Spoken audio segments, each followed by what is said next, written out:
A4C all for Christ. నీ కుటుంబంలో సంతోషం కావాలంటే నీ హృదయంలోనికి ప్రభువు రావాలంతే. ప్రార్థన. ప్రేమమయుడ, కృపామయుడ, మా ప్రియ పరలోకపు తండ్రి, మహిమగల మీ నామమునకు స్తోత్రములు దేవా.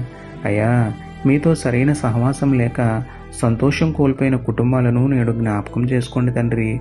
హృదయంలో మీకు సంపూర్ణంగా చోటిచ్చి పరిపూర్ణ సంతోషాన్ని పొందుకునే భాగ్యం ప్రతి ఒక్కరికి అనుగ్రహించండి ప్రభువా. లోక సంబంధమైన వాటిని తుడిచిపెట్టి లోకరక్షకుడని మీ ప్రేమతో మా హృదయాన్ని నింపండి నాయన. హృదయంలో వేదన బాధలు తీసివేసి క్రీస్తు ఆత్మతో మా హృదయాన్ని నింపి నిత్య జీవాన్ని, నిత్యానందాన్ని మాకు అనుగ్రహించమని వేడుకుంటూ మా సంతోషానికి కారణమైన మీకే స్తుతులు చెల్లించుకుంటూ, నమ్ముట నీ వలననైతే నమ్మువానికి సమస్తమును సాధ్యమే అన్న విశ్వాసంతో యేసయ్య పరిశుద్ధ నామములో ప్రార్థించి పొందుకున్నాము పరమ తండ్రి. ఆమేన్.